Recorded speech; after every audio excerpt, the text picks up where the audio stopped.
إن الحمد لله نحمده تعالى ونستعينه ونستغفره ونعوذ بالله من شرور أنفسنا ومن سيئات أعمالنا من يهده الله فهو المهتد ومن يضلل فلا هادي له وأشهد أن لا إله إلا الله وحده لا شريك له وأشهد أن محمدًا عبده ورسوله اللهم صل على محمد وعلى آل محمد كما صليت على إبراهيم وعلى آل إبراهيم إنك حميد مجيد اللهم بارك على محمد وعلى آل محمد كما باركت على إبراهيم وعلى آل إبراهيم إنك حميد مجيد. Falënderimi i takon Allahut subhanahu wa taala, atë falenderojmë dhe vetëm prej tij ndihmë dhe falje kërkojmë. Salavatet dhe selamet tona ja dërgojmë dashurit ton Muhammedit sallallahu alaihi wasallam, familjes tij, shokëve të tij dhe gjithë atyre që pasojnë rrugën e tij deri në ditën e gjykimit. Vëllezër të nderuar, jemi së bashku gjatë këtij muaji të bekuar të Ramazanit, jemi së bashku në hijen e serialit Pastruesit e mëkateve, pastruesit e gabimeve tona, pastruesit e gjunaheve tona, ku në përmjet këtyre pastruesve, në përmjet këtyre mundësive, në përmjet këtyre zgjidhjeve, ne kemi mundësi që t'i pastrojmë, që t'i shlim, t'i fshim shumë prej gjunaheve tona të kaluara. Me lejnë Allahut Azza wa Jall kemi përmendur disa prej pastruesve, disa prej ibadeteve që nëse njeriu i ban, në përmjet tyre Allahu Azza wa Jall i apastron, i alan shumë prej gjunaheve të tij. Në mesin e tyre agjërimi i cili i pastron mëkatet, abdesi i cili i pastron mëkatet, namazi i cili i pastron mëkatet, dhikri, sadakaja, devotshmëria, sprovat e kështu me radhë. Me lejnë Allahut Azza wa Jall kemi arrit tek një pastrues i cili nuk varet prej neve, i cili është caktim i Allahut Azza wa Jall dhe i cili e godet njeriun patjetër. Dhe ato janë sprovat që i ndodhin njeriut. Njeriu në dunja sprovohet. Me çfarë? Me lloj-lloj sprova. Njeriu sprovohet në dunja me sprova të ndryshme. Mirë, po në përmjet atyre sprovave, Allahu Azza wa Jall i apastron besimtarit, i ashlin besimtarit gjunahet e kaluara. Ashtu si që tha pejgamberi sallallahu alaihi wasallam, nuk e godet besimtarin, qoftë ajo lodhje, qoftë ajo sëmundje, qoftë ajo ndonjë breng, qoftë ajo ndonjë pikëllim, qoftë ajo ndonjë lëndim, çdo gjë që e godet besimtarin, hatta shauka yushakuha illa kaffara Allahu biha min khataya. Qoftë edhe një therr nëse i hyn besimtarit në këmbën e tij, Allahu Azza wa Jall në përmjet saj apo për shkak të asaj sprove, Allahu i fshin, i lan njeriut disa gjunahe. Pra çdo sprov që e godet njeriun, lodhje, edhe lodhja është sprov, sëmundje, edhe sëmundja është sprov, mërzia, pikëllimi, edhe ajo është sprov, dertet, brengat, problemet, streset, të gjitha këto janë sprov. Nuk e godet besimtarin ndonjë sprov e këtill, po qoftë edhe një therr nëse i hyn në këmbën e tij, përveç se Allahu Azza wa Jall i apastron atij gjunahet e kaluara. Pra ne çdo herë që sprovohemi, nuk duhet si besimtar, si musliman të mendojmë negativ, të mendojmë keq. Sprovat do të vinë në dunja, sprovat do të na rrethojnë në dunja, mirë po shpresa jon është që nga çdo sprov e cila vjen, ne insha Allah të jetë pastrim për neve. Ne shpresojmë që ajo sprov të jetë pastrim. Kështu ndodhi me një grua e cila quhet Saib apo Ummul Musejib, të cilën e vizitoi pejgamberi sallallahu alaihi wasallam dhe kur e pa në atë gjendje, tha çka ka ndodhur me ty që po dridhesh kaq shumë? Tha ja Rasulallah, ethet. Ishte sëmur, e kishin kapluar ethet. Tha ja Rasulallah, ethet, mos i bekoft Allahu ato. Pejgamberi sallallahu alaihi wasallam tha, mos i shani ethet, mos e shaj sëmundjen. Sëmundja është sprov, mos i shani ethet, nga se ato i pastrojnë gjunahet, si që pastron zjari hekurin e dryshkur, si që e pastron hekurin zjari, ashtu njeriu nga smundjet, nga ethet, nga gjërat që e godasin atë, pastrohet prej gjunaheve. Andaj Allahu azza wa jall na sprovon. Allahu e di dhe ne nuk e dim. Asa an takrahu shay'an wa huwa khairul lakum. Ka mundësi që ju nuk e doni një gjë. Ka mundësi që ju e urreni një gjë. Mirë, po ajo është mirë për ju. Ajo është mirë për ju. Kush e di atë? Wallahu ya'lam wa antum la ta'lamun. Allahu e di, ju nuk e dini. Ne nuk e dim ajo për çfarë arsye, për çfarë shkaku ka ndodhur, çka do të vjen pasaj. Mirë, po ajo ka mundësi të jetë hajër për ju. Allahu ju sprovon. Në hadithin tjetër tha pejgamberi sallallahu alaihi wasallam, wa inna Allaha idha habba qauman ibtalahum. Kur Allahu e don një popull, e sprovon. Kur Allahu e don dikand, e sprovon. Kur Allahu të sprovon, ka mundësi që don Allahu azza wa jall nëpërmjet kësaj sprove ti pastron gjunahet tua. Ka mundësi që don Allahu të ngrit në shkallët e xhenetit. Sprovat vijnë, sprovat do të vinë patjetër. Kush ka jetuar në dunja i pasprovuar? Prej Ademit alayhis salam dhe deri më sot, kush ka jetuar në dunja i pasprovuar? Dhe sot a ka dikush i cili nuk ka sprova? Qofshin ato të mëdhaja apo të vogla, sprovat e njerëzve nuk janë të njëjta. Sprovat e tyre nuk janë të njëjta. Mirë po, pas sprova nuk është askush. Se cili i ka sprovat e ti, e dikand Allahu azza wa jall e sprovon edhe ma shumë. Kush janë ata të cilët i kanë sprovat më të mëdhaja në dunja? Pejgamberi sallallahu alaihi wasallam tha, ashaddu an-nasi bala'an al-anbiya. Sprovat më të mëdhaja në dunja i kanë pejgamberët e Allahut. Thumma al-amthal fal-amthal.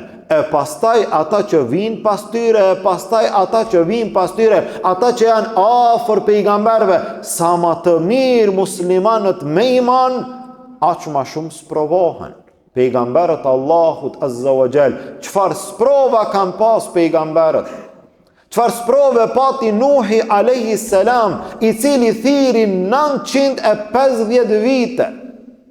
Dhe ne kur të themi 950 vite, ne nuk kemi në gjendje ta paramendojmë sa është e gjatë kjo kohë. Nga se ky ummet jeton 60 deri 70 vite, po edhe nëse jeton dikush 100 vite, 950 vite thirrje, duke i thirr njerëz, o popull, besojeni Allahun, adhurojeni Allahun, 950 vite thirrje. Dhe në fund kanë thënë dietarët, disa prej tyre kanë thënë e pranuan Islamin 12 vet. Disa kanë thënë më shumë e disa kanë thënë më pak, më së shumti disa kanë thënë e pranuan Islamin 80 vet. 950 vjet thirrje. Mos të përgjigjen njerëzit, jo mos të përgjigjen, po duke akuzuar, duke torturuar, duke tallur, derisa erdhi momenti që edhe djali i tij, djali i Nuhit alayhis salam, mos ta beson atë. Pastaj erdhi Ibrahimi a.s. I cili u sprovua, populli I tij e hudhën në zjarr që ta djegin atë për së gjalli. Erdhi Musa a.s. I cili u sprovua, u përball me Firaunin dhe ushtrinë e tij, me gjitha ato sprova. Jusufi a.s. të cilin edhe vëllezërit e tij e hudhën në bunar, dashtën që ta mbysin atë. Zakaria a.s. I cili u mbyt nga dora e zullumqarëve, Yahya a.s. I cili u mbyt nga të njëjtit zullumqar, të cilët sot vrasin, bombardojnë gra dhe fëmijë para gjithë botës. Isa a.s.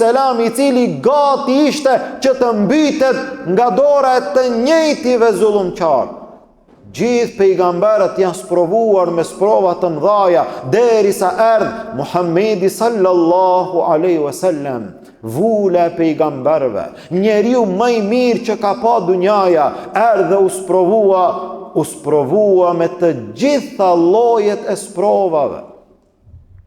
U sprovua Muhamedi sallallahu alaihi wasallam, e ofenduan, e akuzuan, e quajtën poet, e quajtën magjistar, e quajtën gënjeshtar, e quajtën të çmendur, e akuzuan atë dhe familjar të tij, njerëz të afërm, u ngritën popullit të gjithë kundër atij, I hudhën plancin e devës në kokë duke qenë në sejdë, e bojkotuan 3 vite, I avran, I mbytën shokët para syve, gjitha ato sprova, derisa Aisha radiallahu anha tha: Ja Rasul Allah, a ke pas ndonjë ditë më të vështirë se dita e Uhudit?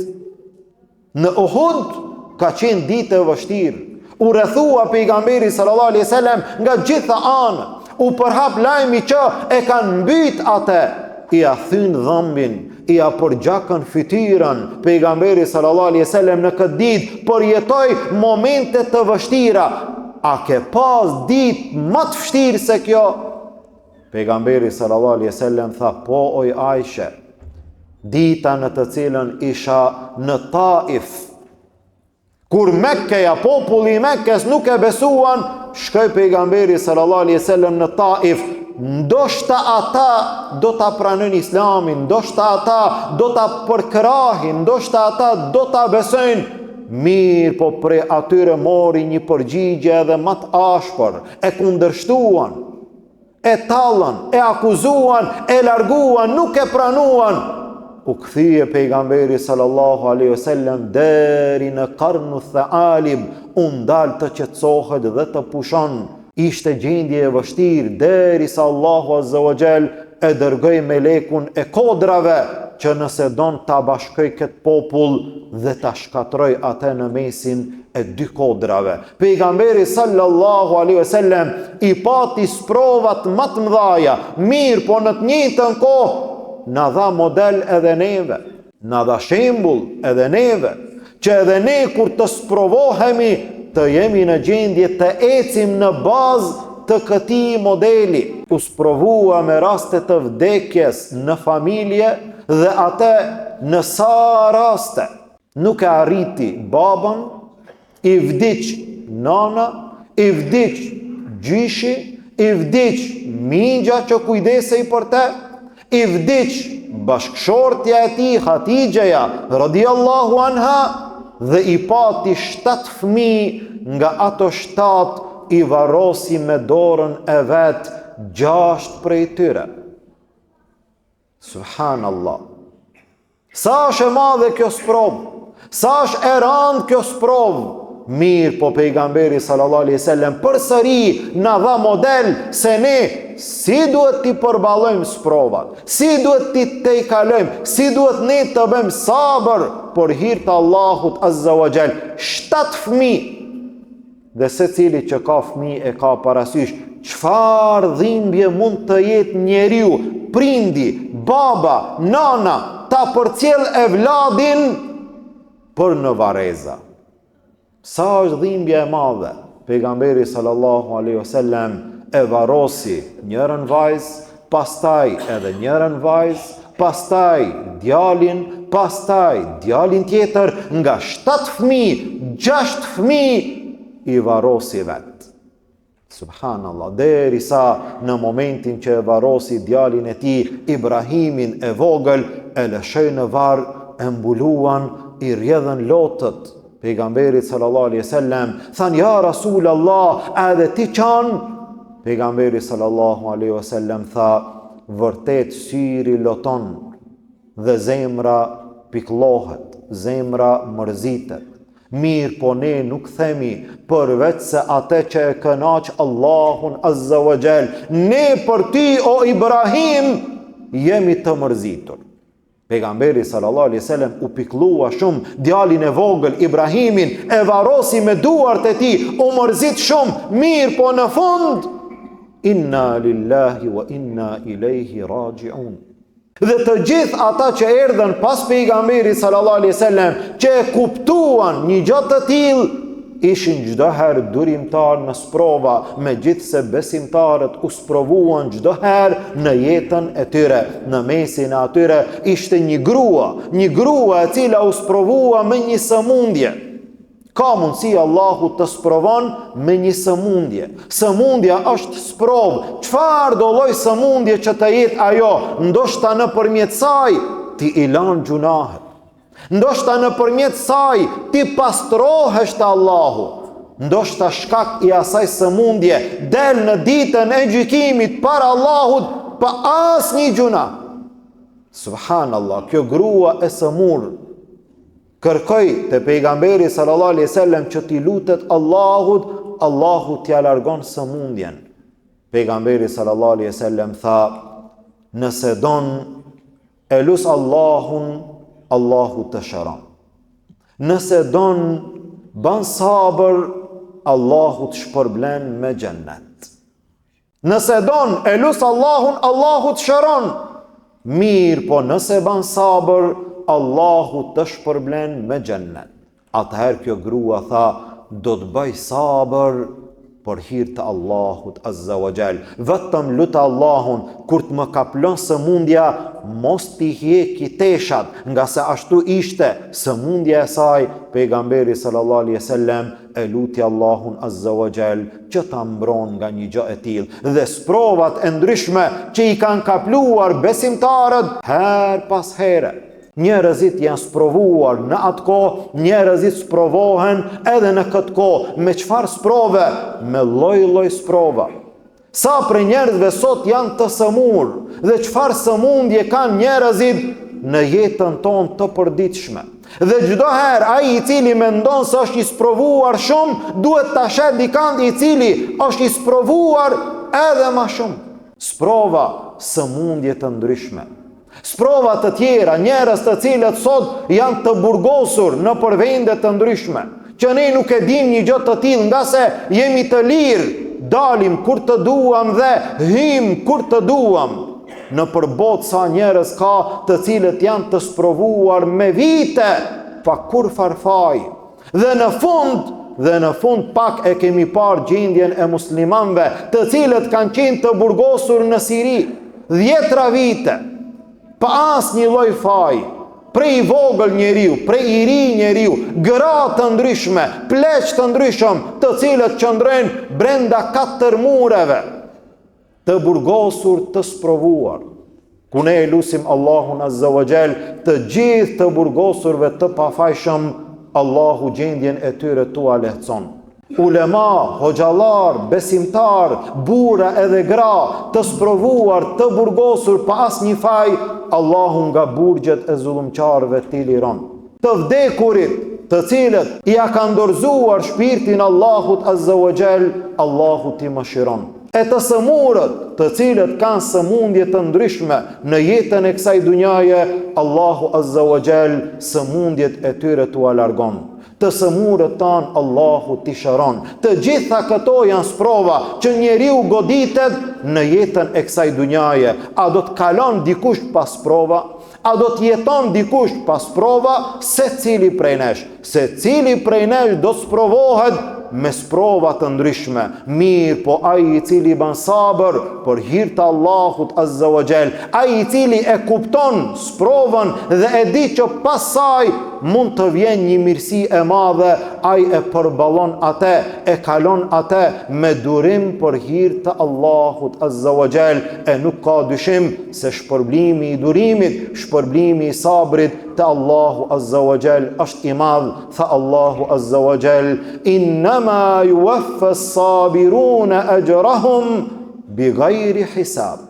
Shpërblimi i atyre që bëjnë sabër për hir të Allahut Azza wa Jall është pa hesab. Andaj sprovat janë një prej shkaqeve që i pastrojnë gjunahet tona. Ne lutim Allahun Azza wa Jall që Allahu të na mbron, Allahu të na ruan, e nëse na godasin sprovat, Allahu të na jep sabër. E lutim Allahun Azza wa Jall, Allahu të na pranon agjërimin ton, të na pranon namazin ton, të na pranon zekatin ton, të na pranon lutjet tona, të na pranon ibadetet tona. E lutim Allahun Azza wa Jall, gjunahet tona Allahu të na i fal dhe të na i pastron, gabimet tona Allahu të na i përmirëson, nga dënimi i tij të na shpëton, në Jannatul Firdaus të na bashkon.